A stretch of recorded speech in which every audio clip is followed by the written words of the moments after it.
Good morning, YouTube viewers and subscribers. So I just completed a few other minor things here, hooking up the ailerons, which is really not necessary for this, but I did just put some fuel in the fuel tank. I've got the spinner prop. Everything is ready for the first engine trial for this Phonenix Spacewalker 2. I'm not really sure how to frame this video up, but this is how it's going to look for now, and we'll see how it goes. So got an electric starter. I just need to go grab my transmitter, turn this thing on, and see if we can actually get a run going on this. Okay, since I've got a completely blind installation here, I'm not really sure how far open my throttle is, so I set it so that it should be open pretty good as far as the idle. So yeah, these things are not set up properly yet, but don't worry about that. We're just doing an engine run here. So the first thing I'm going to do here is attempt to prime it and hope it works. 1, 2, 3. I hope that primed fine. Let me turn my electric starter on and see if this thing is going to fire up. Now I do have it secured.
Okay, so there you have it for the first test run of the engine. And I was using Omega 10% fuel, the OSF glow plugs that I've always had in this engine, and then a Master Airscrew Wood 13.6 prop. Now the bad news is that was very successful. It seemed like the engine kind of got hot and shut down at the end there. This one cylinder's still pretty warm. Probably because I'm sitting here running it on the ground and it doesn't really have enough cooling air going over it as if it were in flight. But like I said, back to the bad news. The bad news is that after running this engine at full RPM, and I really couldn't see what the RPM was because that damn brand new tack I bought must have a short in it somewhere, and it works, but it drains the battery completely dead because I brought it out here to turn it on to get a couple of tack readings, and it wouldn't even turn on. So that battery or that tack is a piece of crap and just kills batteries. So that sucks because those batteries aren't cheap.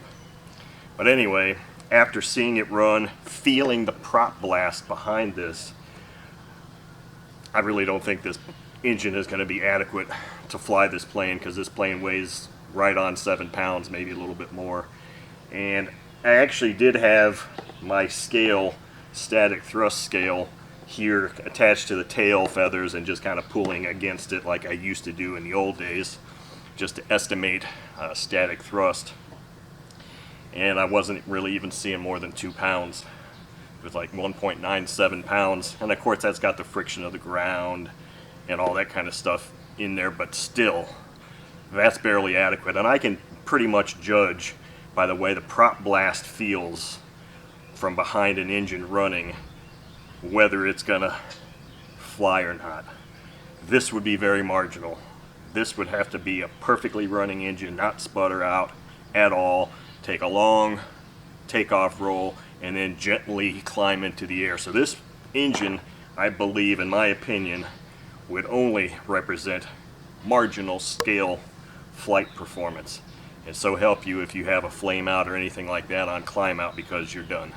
So as much effort as I spent putting this thing together, buying this airplane kit, or ARF I should say, it was fun. It was fun to do. It was a fun exercise. I think I made some decent videos with it, but unfortunately I really just don't think that you're going to see a flight video of this, because I don't believe it would be successful, and I think it would end badly, because quite honestly I think this airframe, the weight turned out to be just a little bit more than this engine can handle. So anyway, that's probably going to be the conclusion of my Phonenix Spacewalker 2 video series. Hope you enjoyed watching. Thank you.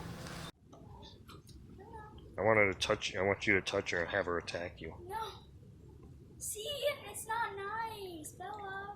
Just go in there for a belly rub right now. No, she's gonna kill me. Well, she's gonna grab you with her claws, and they're very sharp, so. But it would be fun to see, though.